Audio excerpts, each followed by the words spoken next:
Hey, this is Matt once again. Welcome back to another video, and this is the first batch of 69 Spartans requests, which were 4 topics, and this was the last of those 4, but there'll be more of his to come. But for anyone that wants to request any type of videos, topics, tier lists, rankings, reviews, re-reviews, random thoughts, streams, commentaries, video game playthrough, tier list, ranking, whatever the case may be, feel free to send it either directly to my PayPal. I do have a CashApp as well.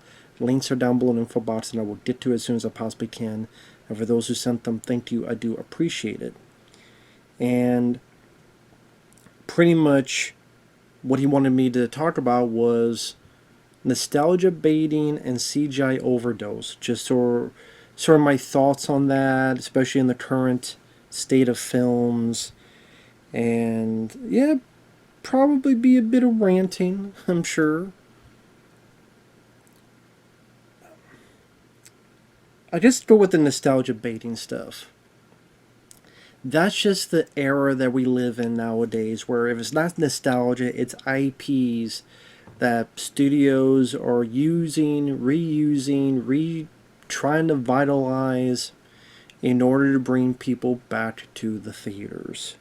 Because let's face it, with the films of today, with the movies of today, with how, if you think about it, there has not been a lot of success for movies in theaters this year alone. The year I'm talking, 2025.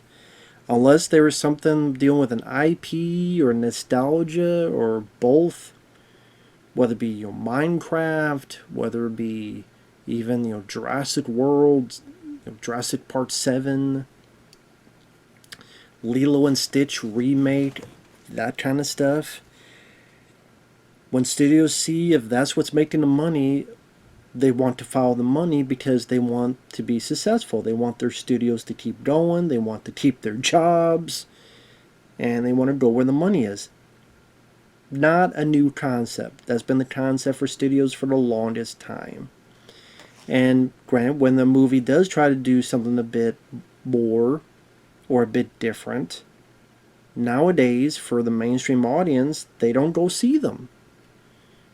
They may like them, they may dislike them, but I think especially with studios, with the theatrical movies, there's a lot of people that go, you know what, I'll just wait till streaming. I'll just wait till it comes home. I'll just wait till it goes to Netflix or Tubi or whatever the case, and I'll just watch it there. Because I think for a lot of people, there's not a desire to watch newer product unless it's part of some group where you're with your friends, and so yeah, let's go out and watch a superhero movie together, which that's less than before, or it's a family film, so your kids want to see something, so you take something for your kids to be happy with, or you and a group of fans, you're into IP like Minecraft, so you don't see it with your fucking chickens or whatever the hell they do.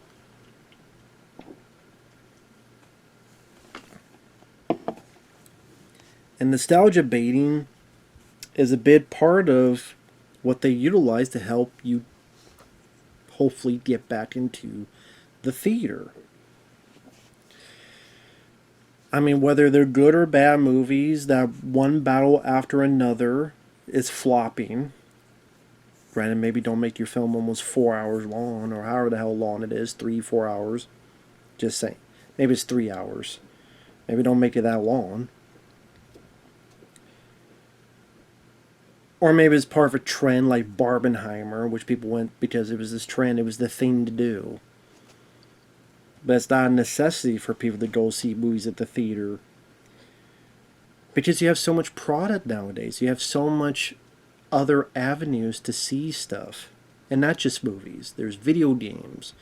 There's on your phone. I see more people go on their phone and flip through this and go, I'm going to watch TikTok videos, or Instagram videos, or Facebook posts, or stuff on YouTube.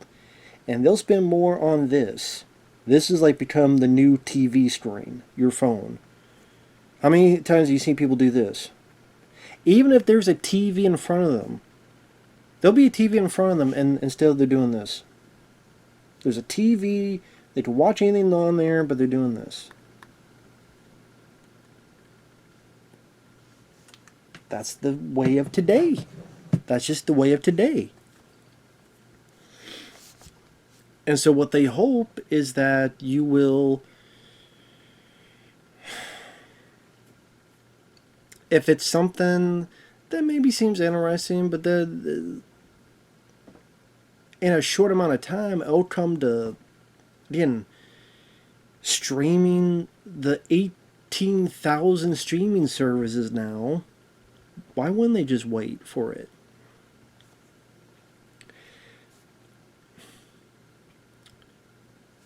Now, with all that, and again, you look at how you hear stories where if you go to a studio, a backlot, it's completely empty. It's a dead zone because it's so expensive to shoot in Hollywood. It should be the least expensive because it's Hollywood and it's your backyard, but it's the most expensive to shoot in your backyard. So these studio lots are just sitting there rotten, not being utilized because, hey, you want to film the Hollywood sign? Yeah, pay us $5,000 Just Gavin Newsom and California are fucking idiots. So they go to other places, and then that's a whole shebang there with the Hollywood industry stuff. But I know I'm getting away from the topic at hand, but it's understandable when you see all these things combined as to why the Hollywood system is crumbling. And to me, I can't really feel bad about it because to me there's more bad movies than good. I have a lot of films here I could watch and rewatch for the rest of my life. And the films I want to see don't get made. Unless there's some AI director out there that, hey, let me hire you. Let's make a Raphael Ninja Turtle film or something. That'd be the only way those films would get made.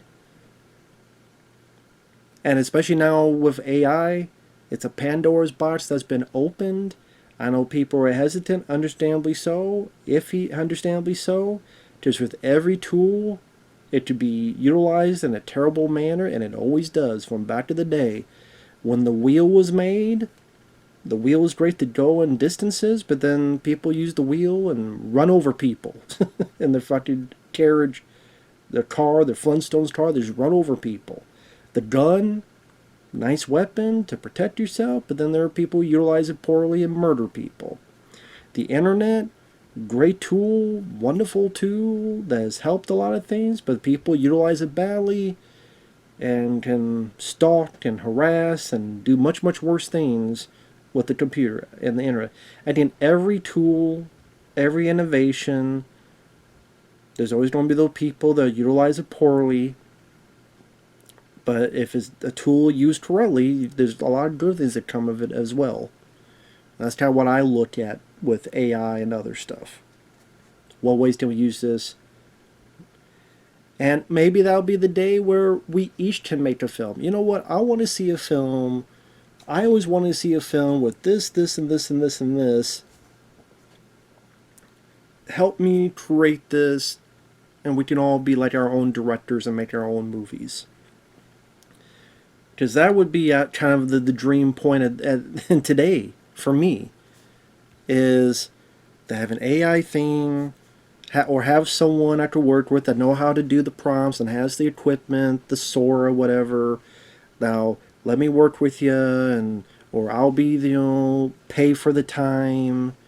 And like I said before, if I knew someone that knew how to do this AI stuff, I would pay them to make me movies of Raphael and these, replacing him in movies, scenes from movies, mini movies, all that stuff. And maybe that's the way they'll go forward with movie making in general. But yeah, I know I'm going over the top and all over the place without the topic at hand. But nostalgia baiting. I mean, whether it be Jurassic World, okay, we're going to make a Jurassic Park movie, but we're pretty much going to do the same movie as Jurassic Park. And we're going to call it Jurassic World. So we have the two kids, and they're in a vehicle, and a dinosaur attacks them from the roof, and they're trying to block it, but the dinosaur's trying to get through, but this piece of thing is blocking them from being eaten.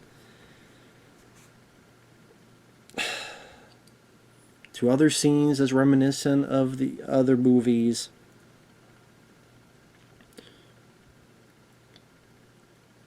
to The Force Awakens, which is just a fucking remake of A New Hope, including going to the Death Star and the run and blah blah blah, and let alone Disney Star Wars in general. Do you remember this? Do you remember that character? Do you remember this? The locations. Do you remember Hoth? Let's have a planet that's like Hoth. Do you remember Endor? Let's have a forest setting that's like Endor. Remember Tatooine? We'll be back on Tatooine or a place that's very similar to Tatooine. Ghostbusters Afterlife. Do you remember the Ghostbusters? Well, here's the Ghostbusters. And here's Harold Ramis. And here's fucking the Ghostbusters at the end, and they're like 70 years old. Halloween 2018. Do you remember Laurie Strode? Well, here's Laurie Strode, and kind of a remake of H2O, where it's years later, and Michael Myers comes back, and hey, this scene is like the ambulance scene in Halloween 4, and this scene is like the scene of Halloween 2, where they don't want... Michael Myers went and killed people in a house. Well, that's... and it's in the neighborhood. That's kind of like what happened in Halloween 2. Let's do that again. Let's just do this again. Let's do that again. Instead, the movie's like... you watch these, and they feel like remakes, even though they're sequels. Or the only appeal of them, it's not because they're good, it's not because they're entertaining, it's not because they're scary or funny, it's because, do you remember? Do you remember Han and Leia and Chewbacca? Do you remember these vehicles? Do you remember the Millennium Falcon? Do you remember the Ghostbusters? Do you remember Harold Ramis? Here's his ghost. Do you remember Laurie Strode? Do you remember the sheriff from the first Halloween? He's here, and Halloween kills, and then gets killed. Do you remember the character Tommy Doyle? I know he did last summer. Do you remember Jennifer Love Hewitt and Freddie Prinze Jr.? Do you remember Dewey in Scream 5? Do you remember Neve Campbell? Do you remember Courtney Cox? Silent Daily Night remake trailer came out with fucking Corey Cunningham in it from Halloween Ends. That's not his... No, to me he's always Corey Cunningham. Fuck Corey. Oh, it's the same... It's a remake, of course. It's the same fucking movie as the original. Big surprise. That's happened before, it'll happen again. You do a remake that's the same as the original. It's not something new. But like, why would I see this when it's just the same fucking movie as the original? Here's someone getting killed with antlers. Someone getting killed while they're sliding down the fucking snow. Naughty. Just watch the original. Top Gun Maverick. To me, it was the same movie as the first Top Gun. That's why it wasn't... it was okay, but I didn't love it like other people did. There's some good action sequences. Tom Cruise and I forget his name, who played Goose's son. Didn't mind him. He was in Whiplash, I think. But I'm like, okay, here's him and Tom Cruise in love with another girl in a love story that's not the same, but trying to have moments like the first Top Gun. It starts with Danger Zone. Or, it does. It starts with that music and the planes and the images that are like the first Top Gun. Danger Zone plays just like it plays in the original. They're playing fucking sports and they're fucking... I forget if it was... In the original it was volleyball. Was it volleyball again or was it football? They do one of those again. They sing in a bar together just like they sang in a bar together in the original.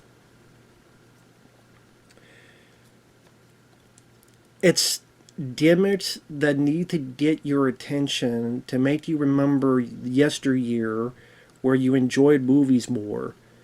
Either as an audio, a kid at heart, so it brings you memories of a kid that more than likely was better than way things are.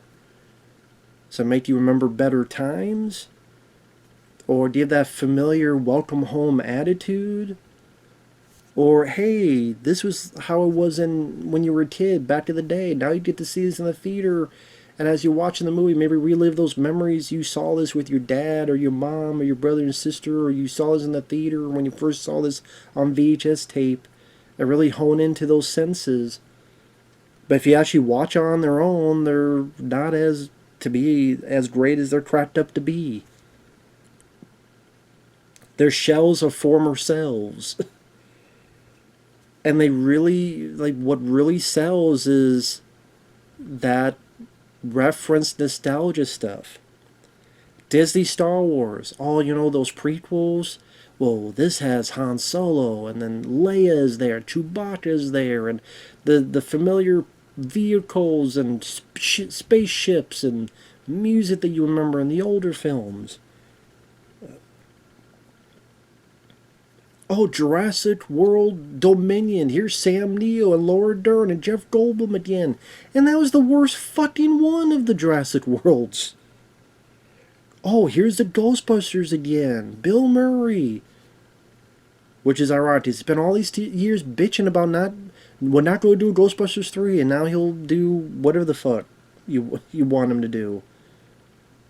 Let alone Frozen Empire. And I think those films were shit. Halloween 2018. I mean, it's called Halloween. I mean, at least it's Ghostbusters Afterlife. Or just like they did Ghostbusters 2016. And that was also try to do nostalgia. We're our own movie, but we're just going to do the same fucking movie. So, an event happens, and here's a few scientists and one black person who's not a scientist. And then choose your destructor, and it's a big white thing. Here's Bill Murray cameo. Here's an Andy Potts cameo. Here's a Dan Aykroyd cameo. Here's an Ernie Hudson cameo. No Way Home. Spider-Man No Way Home. The only reason that film made so much goddamn money is because of Tobey Maguire and Andrew Garfield and Alfred Molina and Willem Dafoe. Those folks coming back. So the people who loved the first three Spider-Man Sam Raimi films, and even those who maybe liked the Amazing Spider-Man films, they went to see it too. They wanted to see all three of those Spider-Men together, and see Willem Dafoe one more time, and see Alfred Molina one more time. Deadpool and Wolverine, which I thought was okay, but what was one of the biggest? What was the biggest thing that come out of that fucking movie? Blade. Oh shit! It's Blade. And even Wolverine coming back. Hugh Jackman coming back. Hugh Jackman coming back as Wolverine, and Blade. Those are the reasons why this film made a lot of money. If it was just Deadpool 3 and Deadpool doing what he wanted, it would have made money, but not nearly as much money. It was Wolverine coming back because Hugh Jackman had not played. I mean, he was Logan, but actual, to be Wolverine since probably the Wolverine. Maybe that's not fair to say. Fine, just say Logan. What year was that? 2017? I can't remember what year that was. Indiana Jones, they tried to do that. Here's Marion now. Here's Sala. Here's Indy back. Only he's 90 years old. Matrix Resurrections. Here's Carrie-Anne Moss. Here's Keanu Reeves again. Here's Morpheus, but it's not Lawrence Fishburne because they didn't ask him back. Because for whatever reason. So it's trying to be a remake, but it's not. Then it's trying to be meta, and then at one point there's a theater, and they're showing the first Matrix film on a screen. I don't know what the fuck they were trying to do. Space Jam New Legacy. Because we need another Space Jam. So instead of the Monstars coming from another planet, they come from cyberspace, or whatever the fuck it was. Terminator Genesis. Oh my gosh, the characters of Kyle Reese and Sarah Connor. Different actors, of course, but it's those characters back again. Or, oh my god, we got Linda Hamilton back for Dark Fate.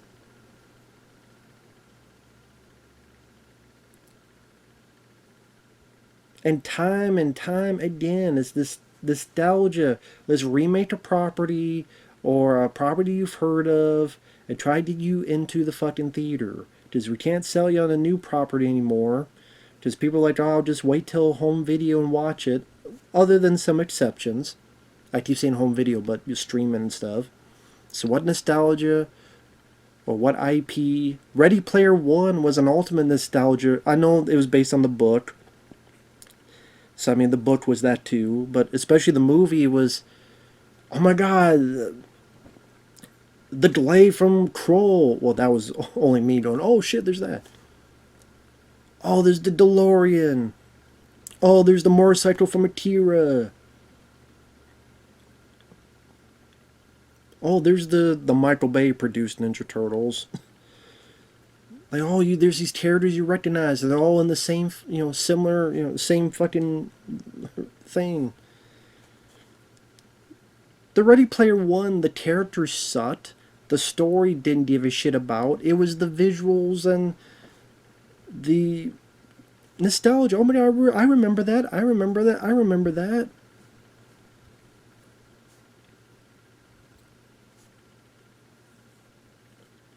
And think about back to the day. 1987, I put that year down because 1987 alone, you traded Robocop. You traded Lethal Weapon. You traded Predator. And The Running Man. And, granted that was based on a Richard Bachman book. Novel, however you want to put it. But the stuff like you traded for film. Haven't been on film before. And most of them are franchises that were started, that were created, and breath of their own. 4 Lethal Weapon films, and how many buddy cop films were inspired by Lethal Weapon? There were buddy cop films before it, 48 Hours, among other stuff. Running Scared with Billy Crystal, I believe, was before other movies. But especially Lethal Weapon, a lot of people were inspired by that. Predator, that became a whole franchise that they're still doing today. Predator Badlands, that looks like shit. That's another thing. A lot of people don't know how to make a fucking movie nowadays. Robocop. There's that video game. I got that on PS5. I have not played it yet. Have not been requested it yet. I'd like to play it one day. But what's being created today that's going to live on? But it's concentrated on nostalgia baiting and IPs. I looked at it, 2026. The big movies coming out is Another The Mummy, Mortal Kombat 2, He-Man movie, Toy Story 5, a Cliffhanger remake, a new Resident Evil movie, a new Street Fighter movie, Meet the fucking Parents 4. I didn't give a shit about 3 or 2.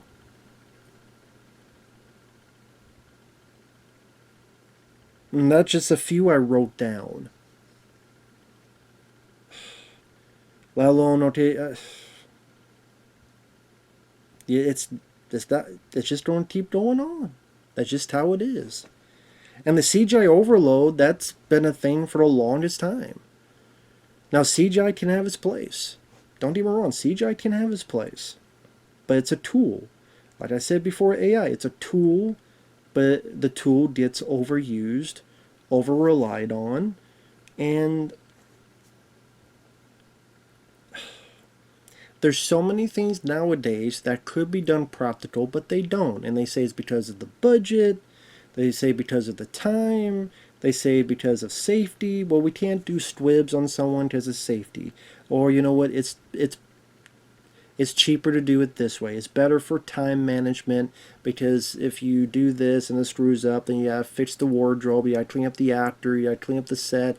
If it got anyone on the set, then you gotta redo the scene again.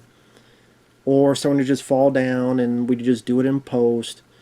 These big action scenes that, in order to, you like building map paintings and building models and all this stuff.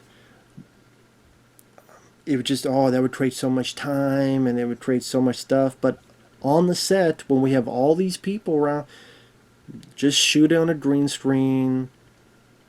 Boom, the actor's done. The crew is done. Now, though they're at home, we don't have to worry about overtime with them and anything. Now we center on this. And the problem is, well, many problems, CGI has gotten worse. CGI has gotten worse. It's overused on everything to smoke. I forget which one. There was a movie where a fucking cigarette was a goddamn CGI effect. I think, hell, back to the day, I think Avatar. From back then, a fucking cigarette was a goddamn CGI effect. Every animal's gotta be CGI because, well, we don't. Yeah, I don't want the animal to be hurt. That's why you have people that know what they're doing and trainers and all sorts of stuff to do it properly.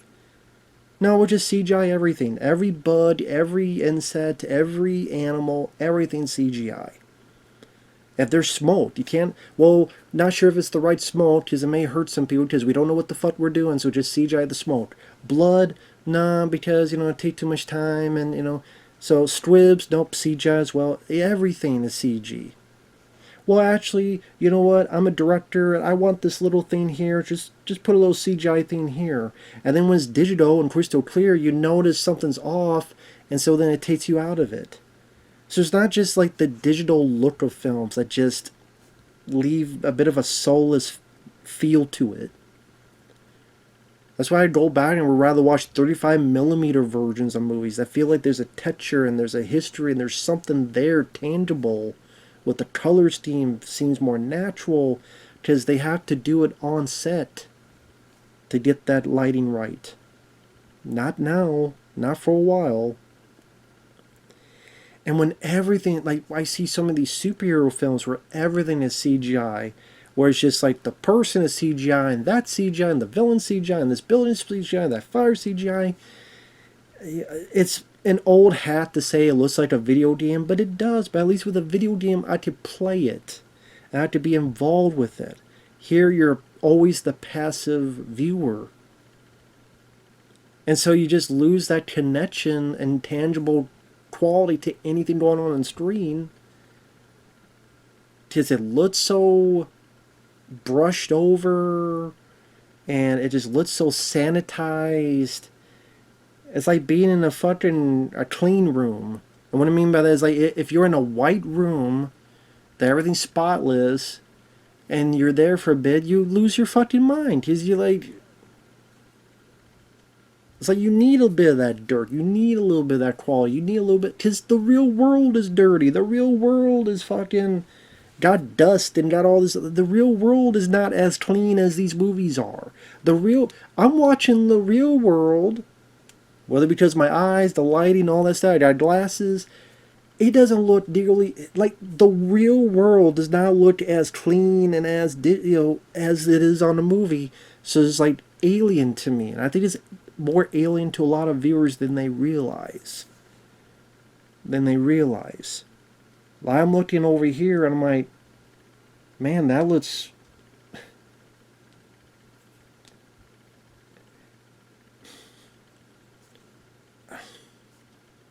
Nothing in there looks like how it would actually be in the real world, and everything's so like completely cleaned up because so much of it is CG and it's so artificial. Not just the way it's filmed, not just the digital cameras they use, but then the CG. It just... What danger, what oomph, what feeling can I have with another CG building fallen and CGI smoke, CGI fire, and maybe a CGI person coming out? What more feeling can I have when I've seen that done 50 fucking times?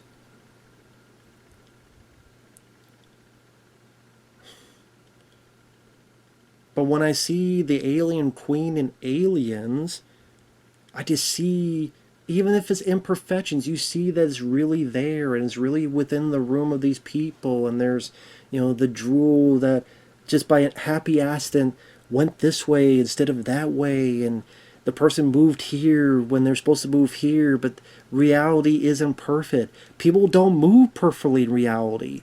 They trip, they fall, they slip on their ass, they do all this. Like, you're trying to make it look perfect when reality itself is not fucking perfect. Your TV is not fucking spotless. There's probably dust or streaks from wiping it before or something else on it. Your pillow may have a speck of string hanging off it.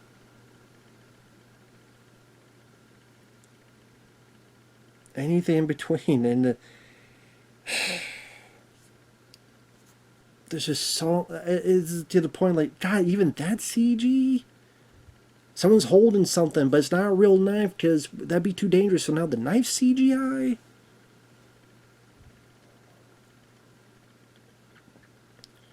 Monster movies. I'm a huge fan of monster movies of yesteryear.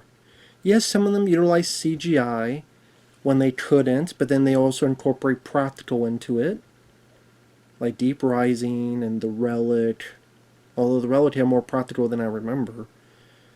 But look at Aliens. You look at even lower budget films like Watchers, Watchers 2, Carnosaur 2, Carnosaur 3, Stephen King's Graveyard Shift, Leviathan, The Blob from 1988, John Carpenter's The Thing, Watchword 2, Lost in Time. The list goes on. And they would never make stuff like that again. Because that's not the world of today. And in the younger people today that probably would pay for this stuff, they didn't grow with that. They're not used to that. They don't know that. That would be alien to them. So it's, if they're going to make something, maybe the younger folks, maybe they're into the CGI more. Maybe to them the CGI is so normal that they've been used to it. Me as a guy that for years and years, by the time it's 1999, I'm 16 years old. I see The Matrix and go, whoa, that's a bit different. And then you enter the 2000s, even more of the CGI realm, and I see the change. And I remember the yesteryear of action movies and horror movies and monster movies. If you're a younger person, you didn't grow up like I did with those kind of films. You grew up with, films are just like Spider-Man. They're like Lord of the Rings. They're like Harry Potter. They're like that stuff, and you're more used to that. And so that looks natural to you, which would be unnatural to me. And there is no button to change stuff. There is no button to make things go back to where they were. It's not like when the 80s came around, there was some button where films started to go back to the 50s.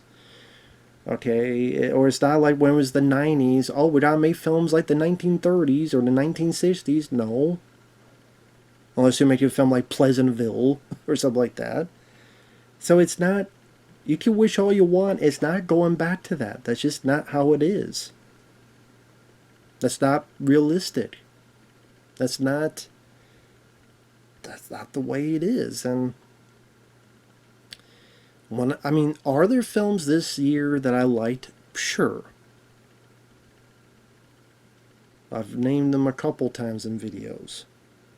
Every year there will always be films I like, despite what people think. I liked Caught Stealing that came out this year. I liked the Looney Tunes movie The Day the Earth Blew Up. I liked Hard Eyes. I liked War of the Worlds for different reasons. This is the funniest movie of the year to me. Unintentionally, but still funny and entertaining. But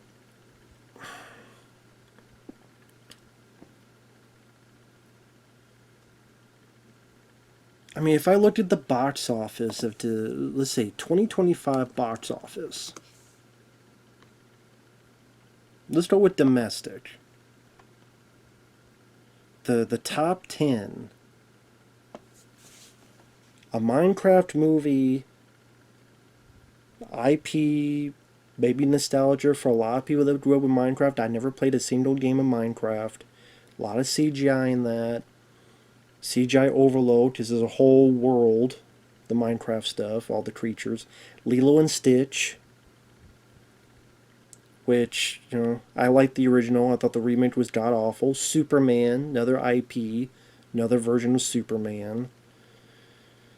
Jurassic World Rebirth, which was maybe the laziest Jurassic World film. Sinners, that's probably your first and only new type of film, although to me it just reminded me of From Dusk Till Dawn. But okay, I could give you that it's an original film. Fantastic Four First Steps, not for me. How to Train Your Dragon, didn't see. Captain America Brave New World, familiar IP, underperformed. Shitload of additional photography, reshoots, so you tell the film was... it's a shitstorm. Mission Impossible The Final Reckoning flopped. So that shows even that, it died down. And then Thunderbolts. Because, hey, it was superhero, underperformed, but, let's go with a group. Oh, Final Destination Bloodlines. Remember Final Destination? Let's go back to see that. Conjuring, Last Rites. Remember the Conjuring? Let's go back to see that.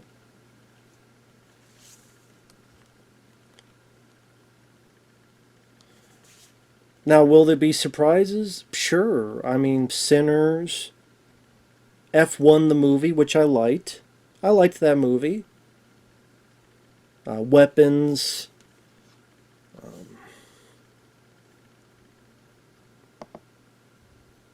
Dogman.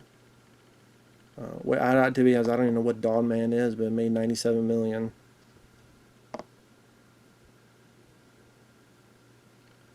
That's funny. Sonic the Hedgehog 3 is in the top 20, and that came out last year, December. So that's how this year is. In the top 20, Sonic 3 is in it, and we're in October. It came out almost a year ago, in December, and it's in the top 20, because it made $84 million this year. That's where we are today, man. 28 years later. Remember 28 days later? The Naked Gun. Remember Naked Gun? Remember Karate Kid? Remember Tron? Probably not, because no one went to see fucking Tron. Karate Kid Legends? Fucking... no one gave a shit about that. Naked Gun? Which I still haven't seen. I haven't been requested it. But yeah... and I'll go on.